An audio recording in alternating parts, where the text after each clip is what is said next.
शुभ आशीर्वाद प्राप्ति निमित्त अति दिवसे श्री सर्व काम अहम कारिक्षे। ओम एकदंताय विद्महे ओम देवसेनाय नमः ओम मात्रेभ्यो नमः कुल मात्रेभ्यो नमः आव्यामि पूजयामि स्थापयामि नमो गणाधिपतये नमः। श्री गणाधिपति सेता सेतार्जुन सेतुराय पशुपते कर्णाज्यामा औलितारोद्रानो गोरूपापार्जन्यः शुद्धोदस्नानं स्नानं समर्पयामि वस्त्रम्। ओम जुवा सुहासा परवीतागासो श्रियन् भवन्ति जायमानः तं वर्धतो पदिभ्यां भूमिदृशः श्रोत्रा तथा लोकान् अकल्पयन् नैवेद्यं आव्यामि स्थापयामि पूजयामि नमो नमः आवाहनं ते स्नान्यं जले नमः।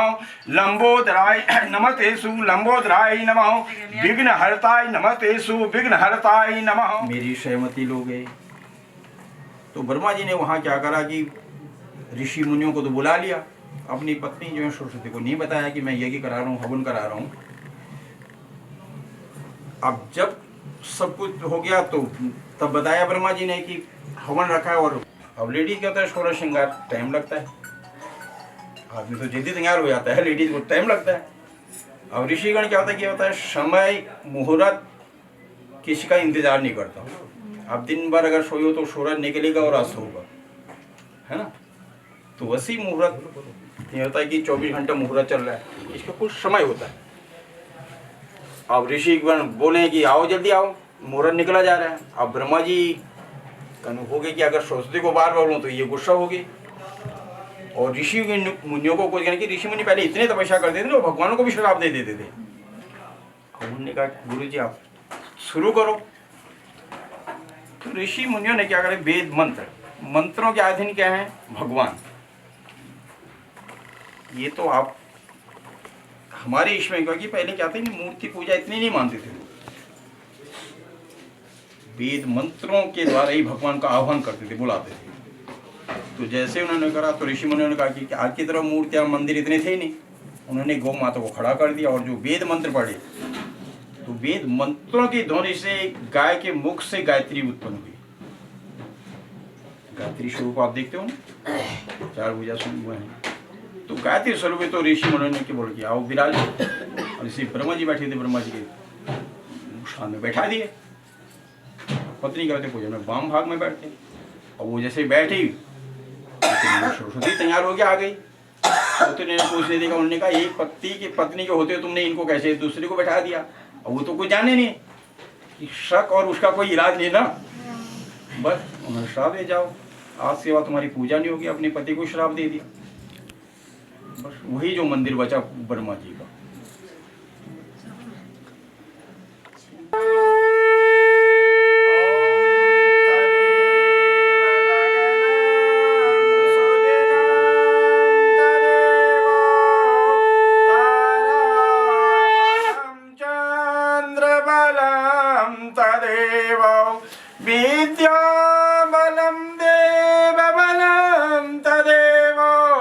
लक्ष्मी पते ते त्रियुगं समरामि लाभस्ते सांग जयते शांकुतस्ते सां पराजयो ऐसां मिंदी परश्यामो हृदयस्थो जनार्दनो विश्वेशं माधवं दुर्निदंड में 88,000 ऋषिगण एकत्र होकर श्री शुद्ध से पूछने लगे, हे प्रभु कलयुग में मनुष्य जो है वेद विद्या रहित हो, नारदो योगी प्रायष्टम महर्यतम पर्यटम विधि न्यायोत्तम नानो समाभिता।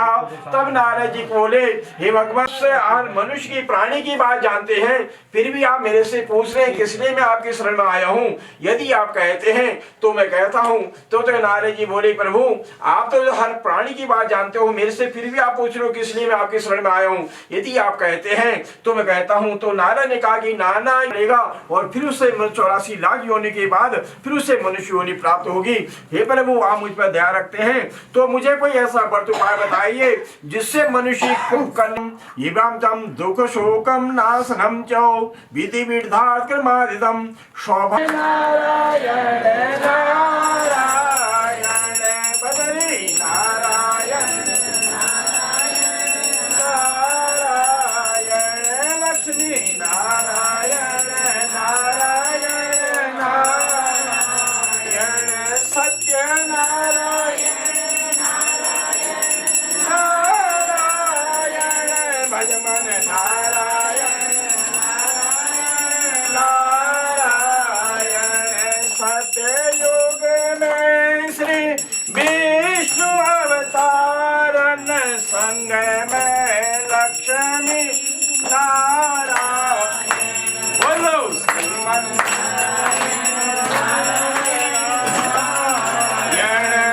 भगवान नारायण नारायण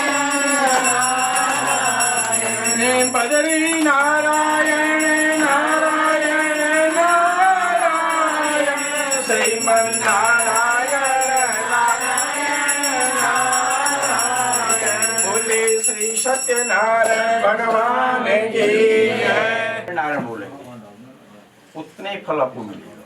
कोई भी है, ये किसी के अकाउंट में नहीं, और जो भी बोले ना ये सब उनके अकाउंट में जा रहे हैं, ये इधर आगे ले लेंगे, तो ये अपने लिए करना है, ठीक है ना। भगवान जी कहते हैं कि जो मुझे मन से क्या कहते हैं, इतने हमने फल फूल चढ़ाए, इसमें क्या है, आप कहीं देख रहे हो कि भगवान ने, इसलिए भगवान ने क्या लिया, इसका सिर्फ तब तो उनको ग्रहण हुआ, बाकी खाना तो आपने हमने खाना है, वो तो सिर्फ क्या है, भाव का भूखा है। प्रसाद से उनके सभी कामनाएं पूर्ण होती हैं। जब जो थे भगवान बोले इस में परम आवश्यकता होती है, इस व्रत को किसी भी दिन किया जा सकता है। इसमें पत्रम पुष्पम फलम की जो भी आपके श्रद्धा भाव से हो भगवान को समर्पित करें। गेहूं के प्रसाद से बना हुआ प्रसाद अर्पण करें और चनामृत आदि सब भगवान को पूजा अर्पण करें और उसके बाद श्रद्धा पूर्वक भगवान की कथा सुने। केवल इसमें परम आवश्यकता होती है मन में भगवान के प्रति श्रद्धा भाव रखने की, इसमें परम आवश्यकता होती श्रम भाव की। श्रद्धा भाव से इस पूजा को श्रवण करें और उसके बाद प्रसाद का वितरण करें। हो सके तो भगवान का दिन में मंगल स्मरण करके नारायण नारायण का स्मरण करें। ऐसा करने से मनुष्य के इस जीवन में शारीरिक सुख समृद्धि जीवन व्यतीत होता है और अंत में उनको मोक्ष की प्राप्ति होती है। इति रेवा खंडे श्री सत्यनारायण व्रत कथायाम प्रथमो अध्याय। बोले श्री सत्यनारायण भगवान की जय। चढ़ा दो।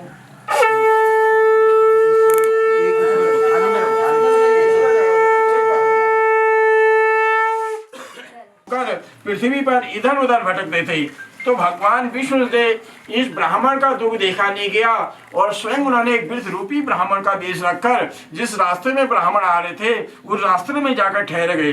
जब ब्राह्मण वहां पहुंचे तो वृद्ध रूपी ब्राह्मण बोले कि हे ब्राह्मण देवता, तुम रोज ही पृथ्वी पर इधर उधर कहाँ भटकते हो, यह मैं जानना चाहता हूँ। तब जो थे ब्राह्मण बोले कि मैं अति निर्धन गरीब ब्राह्मण हूँ, भिक्षा मांगकर अपने पेट का अपने परिवार का मैं पालन करता हूँ। तब जो थे वृद्ध रूपी ब्राह्मण बोले आप सत्यनारायण भगवान का बड़ पूजन क्यों नहीं करते, उनके बड़ पूजन से तुम्हारी दुख दरिद्रता मिट जाएगी और तुम सुख समृद्धि जीवन व्यतीत करोगे। तब जो थे ब्राह्मण बोले कि किम फलम किम विधानम की नहीं चाहो कि सत्यनारायण का व्रत क्या है, कैसे इसको करते हैं, मैं इस संबंध में कुछ नहीं जानता हूँ और तो मुझे इसका जो है कि विस्तार से बताइए। जब थे भगवान ने वो वृद्ध रूपी ब्राह्मण ने इस व्रत का सारा वृत्तांत इस ब्राह्मण को बताया तो ब्राह्मण ने कहा ठीक है मैं इस व्रत पूजन को करूंगा। और जो ब्राह्मण जो थे वृद्ध रूपी ब्राह्मण वहां से कुछ दूर जाकर अंतर्ध्यान हो गए। जब ब्राह्मण के चले जाने पर उन्होंने भिक्षा आदि मांगी और लौटकर जब ब्राह्मण घर आए तो उन्होंने अपनी पत्नी को यह सारा वृत्तांत बताया कि ऐसा था मुझे एक ब्राह्मण मिले थे और मैंने तो उनको कहा कि मैं सत्यनारायण का भगवान का व्रत करूंगा, हम तो खुद भूखे मर रहे हैं, कैसे इस व्रत पूजन करेंगे। इस प्रकार से ब्राह्मण को रात में नींद भी नहीं आई और प्रातः काल उठकर ब्राह्मण ने संध्या पूजन की स्नान किया, संध्या पूजन की और मन में संकल्प किया कि भगवान आज में जो भी भिक्षा आदि में दान की मुझे प्राप्त होगी मैं उसी से आज आपका व्रत पूजन करूंगा। तो उसने केवल श्रद्धा भाव से भगवान का स्मरण करने से वह उस दिन ऐसे धनवान नगर में पहुंचा जहां उसे बहुत सा दान प्राप्त हुआ। उन पैसों को पाकर वह अति प्रसन्न हुआ। उसने केले का फल, गेहूं का आटा, शक्कर आदि लेकर आया और अपने विनय भाव से अपनी श्रद्धा के अनुसार उसने भगवान का व्रत पूजन किया। उस व्रत पूजन के प्रभाव से भगवान जो से संतुष्ट हो गए और उसके धीरे धीरे दुख दरिद्रता मिटने लगी, वह सुख समृद्धि जीवन व्यतीत करने लगा। एक बार जो थे अपने धन ऐश्वर्य के अनुसार वो भगवान सत्यनारायण का व्रत पूजन कर रहे थे तो उसमें ये लकड़ी बेचने वाला लकड़हारा जल से व्याकुल होकर जब ब्राह्मण के घर जल पीने के लिए गया तो उसने देखा कि ब्राह्मण देवता बड़े विनय भाव से भगवान का व्रत पूजन कर रहे हैं। तो वो भी वहां बैठ गया, कथा सुनने लगा। जब कथा आदि पूर्ण हुई तो उन्होंने ब्राह्मण को, लकड़हारे ने ब्राह्मण को प्रणाम किया और कहा कि ब्राह्मण देवता आप यह क्या कर रहे हो, मैं यह जानना चाहता हूँ। तब जो थे ब्राह्मण ने कहा कि मैं यह सत्यनारायण सत्यनारायण भगवान का बड़ पूजन कर रहा हूँ। इनकी माया से जो मेरे पास ये मकान वैभव है यह सत्यनारायण देवता की कृपा से है। तब जो लकड़हारे ने को उन्होंने चुनावी प्रसाद दिया और जल पीकर जो है वो अभी लकड़हारा जब लकड़ी बेचने निकला तो उसने भी मन में संकल्प लिया कि इन लकड़ियों के बेचने से जो मुझे आज इनकी कीमत प्राप्त होगी उससे मैं भी भगवान का बड़ पूजन करूंगा। वह मन ही मन भगवान का स्मरण करते करते वह उस दिन ऐसे धनवान नगर में पहुंच गया जहां उन लकड़ियों की और उससे चौगुनी कीमत उससे प्राप्त हुई। तब उन पैसों को पाकर अति प्रसन्न हुआ। उसने पूजन की सामग्री आदि खरीदी, घर आकर विनय भाव से भगवान का बड़ पूजन किया। उसके बड़ पूजन के उसके भावों को देखकर भगवान जो थे संतुष्ट हो गए और उसे सुख समृद्धि जीवन व्यतीत करने लगा। तब से वह हर पूर्णमासी संक्रांति को भगवान का बड़ पूजन करता रहा और इस जीवन में सारे जीवन की सुख समृद्धि को प्राप्त करके वह अंत में मोक्ष को प्राप्त मिला अथवा उसे स्वर्ग लोक की प्राप्त हुई। फिर उसे इस 84 लाख योनियों में भटकना नहीं पड़ा, उसे भगवान विष्णु की चरण की प्राप्त हुई। इति रेवा खंडे श्री सत्यनारायण बड़कथायाम द्वितीयो अध्याय। बोले श्री सत्यनारायण भगवान की जय। तुम दजोला जा बले विरंत महादे नाना प्रकार विलोहितम नाना श्रुतमाभिता। तो जो थे एक बार जो है तुंगधर नाम के राजा थे, वन में जाकर बहुत से पक्षों को मारकर जब बट वृक्ष के नीचे आराम करने लिए आया तो हमने देखा कि छोटे छोटे ग्वाल वाले बड़े विनय भाव से भगवान का बड़ पूजन कर रहे हैं। तो राजा को गर्व, राजा हूं, ना ही वह पूजा स्थल पे गया है और ना ही भगवान को प्रणाम किया। फिर भी जब ग्वाल वाले पूजा आदि पूर्ण हुई तो राजा के समीप जब प्रसाद लेकर आए तो राजा के मन में घृणा की छोटे छोटे ग्वाल वाले हैं, इनके हाथ का क्या प्रसाद ग्रहण करना है और मैं तो यहाँ आराम करने के लिए आई, ग्वाल वाले मुझे आराम भी नहीं करने। इस प्रकार के मन में अहंकार गुस्सा आया और वो अपने नगर को चल दिया। इस प्रकार से उसके अहंकार को देखकर भगवान ने कहा कि राजन, तेरे को अपने राजपाट पर इतना गर्व है, जा तेरा राजपाट नष्ट हो जाएगा। तो भगवान की माया से कुछ समय बाद दूसरे राज्य ने उसके राज्य में आक्रमण कर दिया और उसके राजपाट सब कुछ छीन लिया। तब उसे बोध हुआ कि भगवान की माया से ही मेरा सब कुछ नष्ट हो गया है। तो उसने वही बट वृक्ष के नीचे जाकर सभी ग्वाल वालों को बुलाया और विनय भाव से भगवान से समय याचना मांगी और सभी ग्वाल वालों को प्रसाद देकर फिर पुनः प्रसाद ग्रहण किया। भगवान से समय, भगवान मेरा अपराध क्षमा कर दीजिए, जो मैं गर्भ में अभिमान में इतना मुड़ गया था वह सब मेरा चूर्ण हो गया है। भगवान आपके आशीर्वाद से मुझे पुनः राजपाट प्राप्त हो जाए। इस प्रकार से विनय भाव से उसने भगवान की स्तुति करी और कहा कि भगवान मैं आपकी शरण में हूँ, शरणागत दीनार्थ की आपके शरण में जो आता है भगवान आप उसकी रक्षा करते हो, उसके मनोकामना को पूर्ण करते हो। मैं आपकी शरण में हूँ, आप मेरी रक्षा कीजिए, मुझे पुनः राजपाट प्राप्त हो जाए भगवान, ऐसा मुझे आशीर्वाद प्रसाद दीजिए। तब जो थे वह इस प्रकार से उसके भाव को देखकर भगवान संतुष्ट हो गए। तो कुछ समय बाद दूसरे राज्य ने उसको सहायता दी, उसने पुनः अपने राज्य में आक्रमण किया तो उसे उसमें उसकी विजय प्राप्त हुई, उसे पुनः राजपाट प्राप्त हो गया।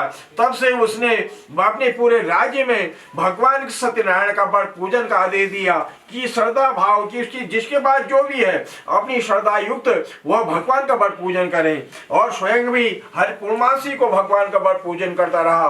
तो उसके पश्चात भगवान के आशीर्वाद से उसके राज्य में बड़ी सुख शांति आरोग्य ऐश्वर्य की वृद्धि होती रही। सभी जने स्वस्थ रहे, आरोग्यवान रहे, धनवान रहने लगे।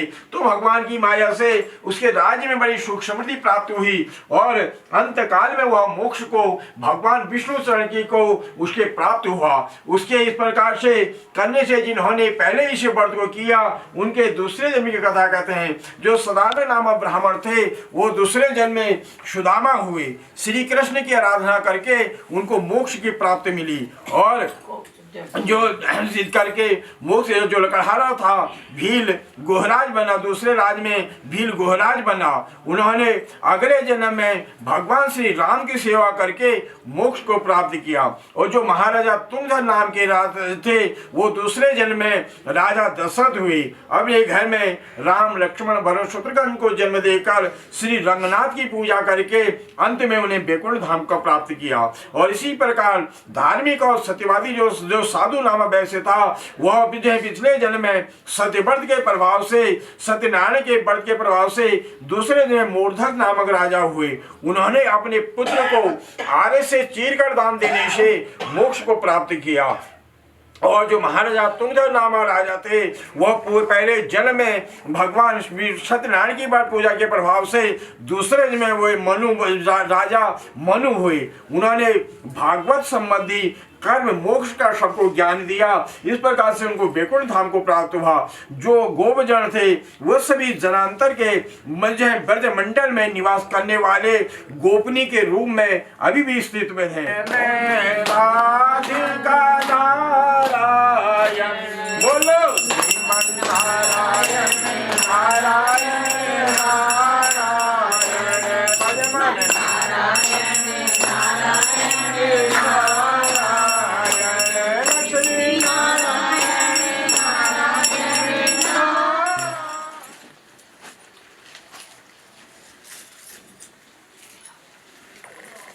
जी आप आज इसको पीना है। केशवाय नमः, माधवाय नमः, नारायणाय नमः। फिर हाथ धो हस्तो प्रक्षाल्य जामि पितृभ्यो नमः।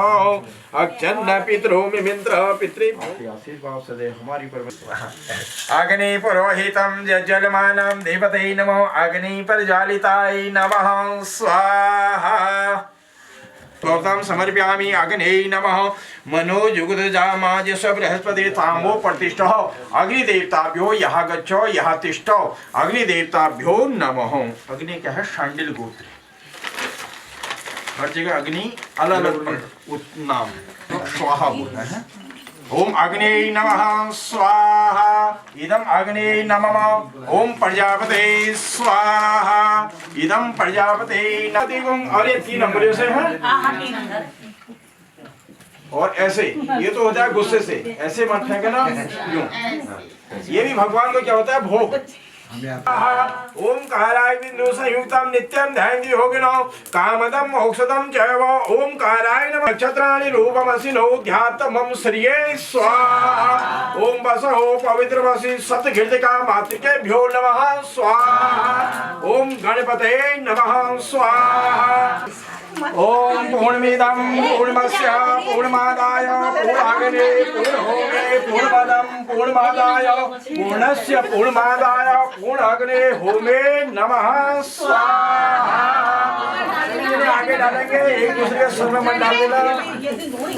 ये भी डाल हो पवित्रमसि वसधारं हो पवित्रमसि वसधारं अग्ने होमे नमः स्वाहा। बोलिए कि भगवान की जय, साचे दरबार की जय। हरे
अन्नपूर्णे सदापूर्णे शंकर प्राण वल्लभे ज्ञान वैराग सिद्ध्यर्थम भिक्षाम देवी पार्वती।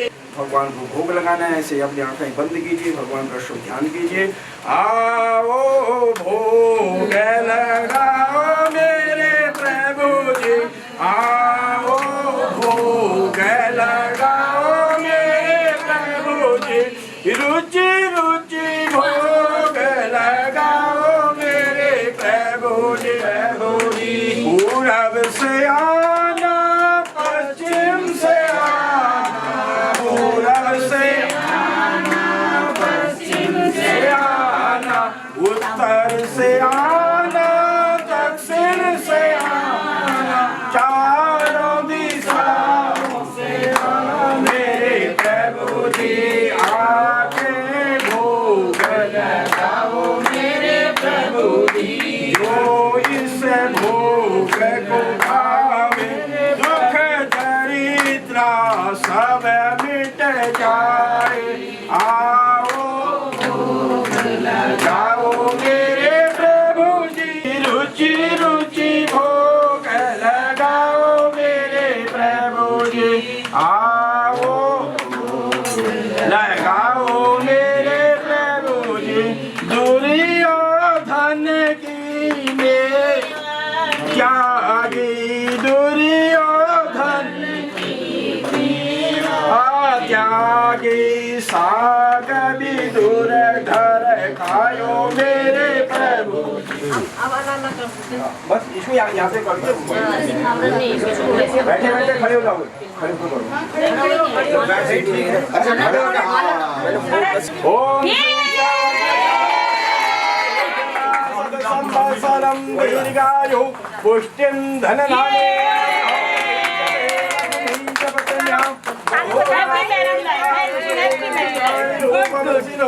गॉड ब्लेस यू बच्चे। ससुर जी ने देखिए अंकल जी देख रहे हैं।